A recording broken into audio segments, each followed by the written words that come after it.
Welcome back. Now, if you struggle with cervical disc disease, know someone who does, or you think this might be something that you're dealing with, this information is for you. Dr. Hillel Baldwin is tackling this subject today all the way from symptoms to treatment. Doctor, thank you so much for being here with us. Thank you for having me here. Good morning. Let's start a little bit with your background. I'm a neurosurgeon. I did a 7-year residency in brain and spine neurosurgery at the Barrow Institute. I also did some fellowship training in complex skull-based surgery, and now my practice encompasses primarily brain tumors and then also complex spine.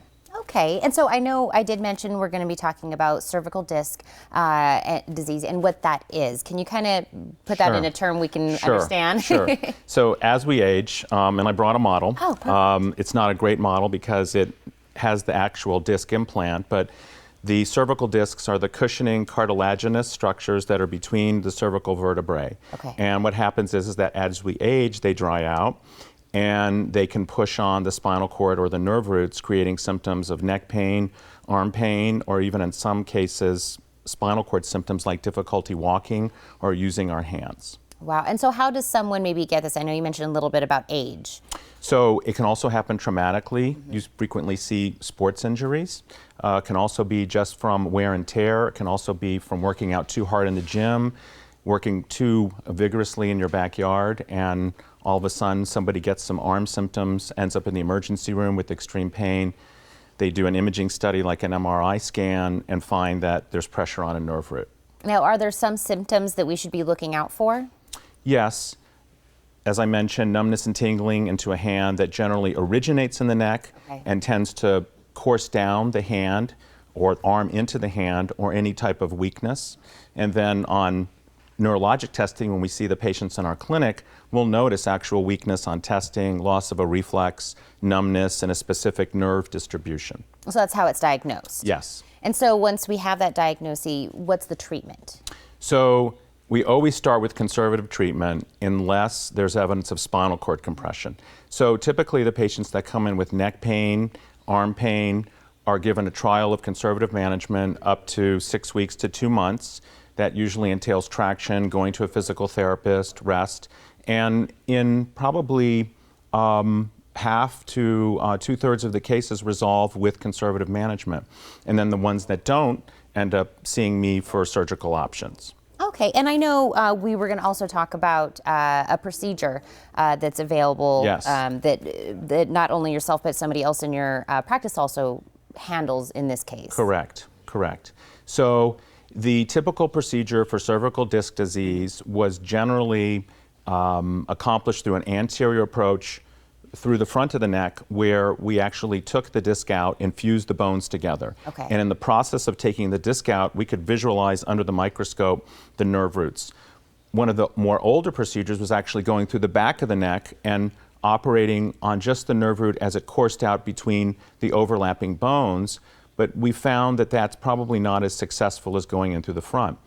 But now we know from studies and our own clinical experience that having a cervical fusion is not necessarily benign. It is immediately successful in alleviating the arm and neck pain, but now 5 and 10 years down the road, we're seeing patients that have adjacent level disease.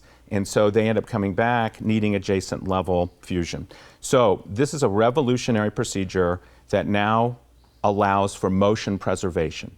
And so it's the standard approach for cervical disc done through the front of the neck with this new feat of engineering implant made by Zimmer.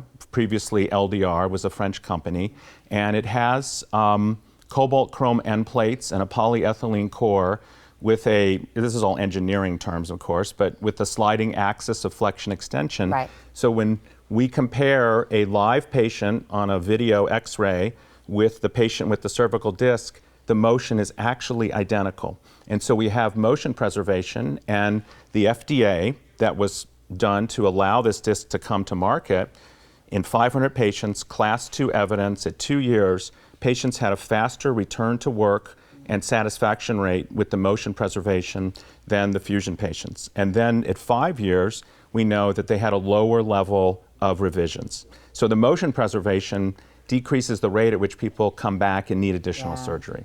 Well, I know we were talking about Dr. Matt Wilson, of course, is the other. Correct. Matt Wilson is my partner in Western Neuro. In Western Neuro. And Yes. who is all involved? I know we're talking about SurgCenter Tucson, but this is a bigger group that basically handles this. Yes. So SurgCenter of Tucson is our outpatient facility that Dr. Wilson and I both practice at. The cervical discs can be done as an outpatient and the appropriately selected patient who's healthy and can tolerate either a 1 or 2 level surgery in the same day and actually be discharged the same day. And then also Carondelet St. Joseph's, where we are on staff and have a very close alliance with, the procedures can be done there also, either inpatient or outpatient. Perfect. This was a great explanation, Doctor, today. I'm going to remind everyone how they can get a hold of you. And of course, if this is the correct path for them, you're definitely in good hands with you and with Dr. Matt Wilson. Thank you so much again for coming in. Thank you for having me. Now, you can learn more about Western Neurosurgery by calling 881-8400, and their address is 6567 East Carondelet Drive, Suite 305. You can also log on to westernneuro.com.